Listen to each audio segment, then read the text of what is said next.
Hello, hello tout le monde, j'espère que vous allez bien et que vous vous portez bien. C'est une petite vidéo concernant l'euro numérique qui a fait en fait parler de lui de nouveau très récemment sur les réseaux sociaux. Il y a une information selon laquelle l'euro numérique sera instauré en octobre 2025, on est déjà au mois de mars. Et je vais vous donner des pistes selon lesquelles en fait cet euro numérique ne va pas voir le jour de suite et pas dans la même forme selon laquelle elle a été dite. Ce qu'il faut savoir, c'est qu'on utilise en fait en Europe pas mal le cash quand même. Alors on l'utilise pas mal, mais c'est 50-50. C'est-à-dire que petit à petit, il y a une tendance effective à la dématérialisation, à utiliser du sans contact ou sa carte bleue et ne pas utiliser les espèces. Alors il y a quelques axes selon lesquels ça ne va pas voir le jour immédiatement parce que, pour exemple, la France, je ne sais pas si vous avez fait attention sur vos pièces de 10, 20 et 50 centimes, ce sera mon premier cas. Les centimes, ils ont changé de visuel. En 2024, ils ont mis, comme ils n'ont pas pu le mettre en fait sur les billets, ils l'ont mis sur des pièces de monnaie de 10, 20 et 50 centimes en commémorant en fait des femmes qui ont beaucoup compté pour l'histoire de la France. Et il y a des règlements en fait au sein de la BCE, ils sont tenus de frapper la monnaie et il y a des règlements. Il y a plusieurs décrets et règlements selon lesquels, quand vous changez le visuel d'une monnaie, vous êtes tenu de produire pendant 15 ans, les 15 années qui suivent, jusqu'en 2038-2039, ces pièces de monnaie, à une certaine quantité qui n'est pas connue. Donc, ils sont déjà obligés en France de continuer à frapper de la monnaie pour le seul fait qu'ils aient changé de visuel sur les pièces jaunes. Ensuite, l'Autriche, ça, il faut regarder un peu plus loin. L'Autriche, en 2023, a inscrit dans sa constitution le fait d'avoir recours à utiliser les espèces, c'est-à-dire qu'il faut utiliser les espèces, c'est dans sa constitution, donc ce n'est pas près de disparaître. L'Italie utilise beaucoup le cash. Si vous voyagez en Italie, l'Italie en fait partie, l'Espagne aussi. Et ce que j'ai remarqué, c'est que l'Italie et l'Autriche, vous avez des sites dédiés qui vous citent en fait le nombre de frappes de monnaie par pays et par année. Ces deux pays-là, que je viens de citer, dès 2023, ont frappé encore plus de monnaie que les années précédentes, en millions, quand je parle en volume, comme s'ils adressaient quelque part à la BCE un gros fuck, excusez-moi, mais voilà, c'est ça. Quand ils ont commencé à en parler en 2021 de cet euro numérique, ils ont commencé à en frapper encore plus de la monnaie. Alors, chaque pays en frappe chaque année, mais eux, ils ont accéléré la cadence. Ça veut dire ce que ça veut dire. C'était le deuxième point. Le troisième point, il y a eu la Suède. Je ne sais pas si vous avez suivi depuis 2012, la Suède a tout fait au numérique. Même pour redonner un pourboire, vous passez votre TPE, votre carte sans contact. Et puis, ils sont en train de revenir un petit peu en arrière. Ils le regrettent un tout petit peu parce que ils se sont rendus compte que c'est pas si évident que ça. Il suffit que vous recevez des personnes en dehors de la Suède ou des migrants. Comment on va faire ça pour s'adapter à ce truc-là? Voilà, il y a ces limites en fait. À chaque process, il y a une limite. Et j'ai pensé surtout, c'est le quatrième point, à ces endroits en France où on utilise beaucoup le cash et qu'on ne jure que par le cash. Je pense au marché aux puces.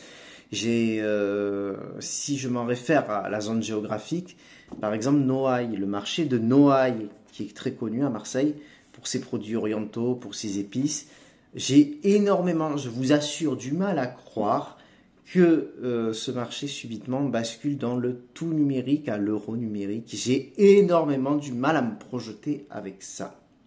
Vraiment, vraiment, vraiment. Et c'est pour ça que je vous dis, ça va mettre beaucoup plus de temps que prévu.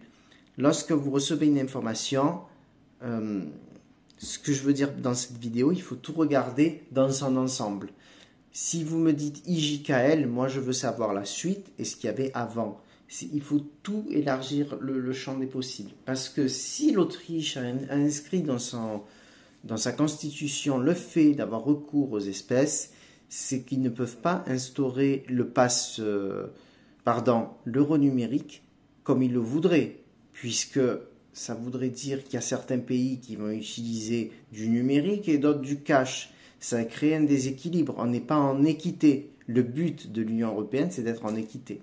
Donc vous voyez, ça fait faillite ce truc-là, d'autant plus que si on remarque, l'histoire n'a jamais donné raison à des processus qu'ils veulent mettre en place, mais qui ne sont pas forcément pour notre bien. C'est-à-dire lorsque vous faites quelque chose et que ce n'est pas fait avec le cœur, et que c'est fait dans un but qui n'est pas du tout pour faire du bien, vous remarquerez que ça échoue. Par exemple, le pass sanitaire, je ne parle pas de ceux qui sont allés se vacciner pour se protéger ou pour une noble cause, je parle du pass sanitaire version été 2021 et qui avait duré dans le temps. Leur but dans l'Union européenne, c'était d'avoir 85 à 95% d'utilisateurs du pass sanitaire. C'est une réalité.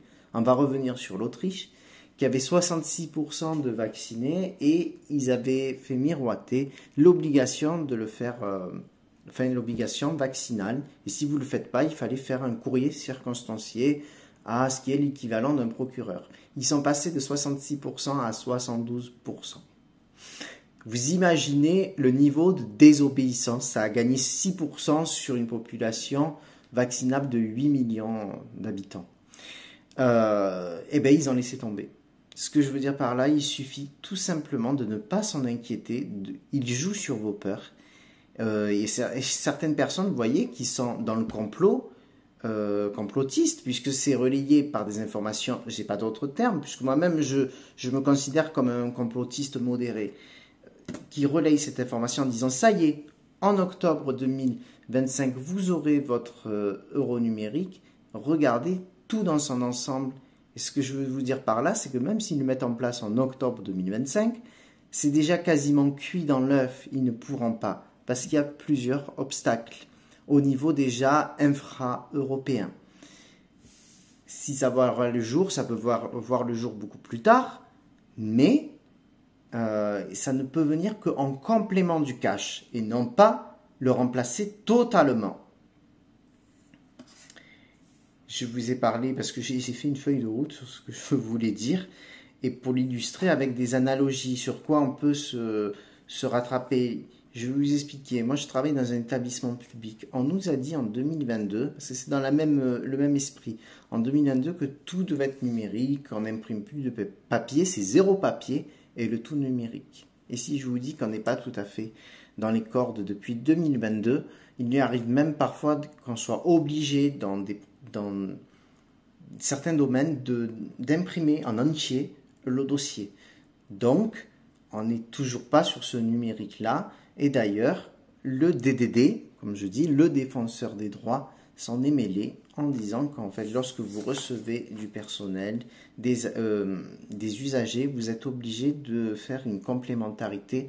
Une personne ne peut pas faire une demande sur Internet pour que ce soit pour n'importe quoi, que ce soit son titre de séjour, ce que vous voulez, sans qu'il y ait un complément, quitte à ce que vous recrutez des services civiques, il faut que vous ayez des bornes pour pouvoir imprimer des documents, pouvoir donner le choix à une population qui n'est pas familiarisée avec l'informatique, de pouvoir accéder à des services, qu'ils soient privés ou publics.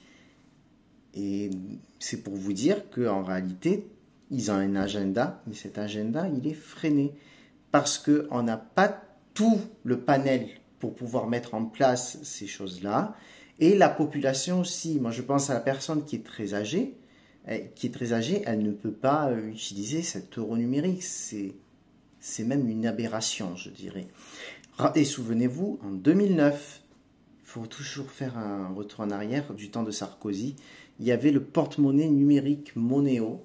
C'était très utilisé dans les banques ou utilisé chez les personnes qui travaillent dans les banques qui l'utilisaient et ça n'a pas fait vraiment succès.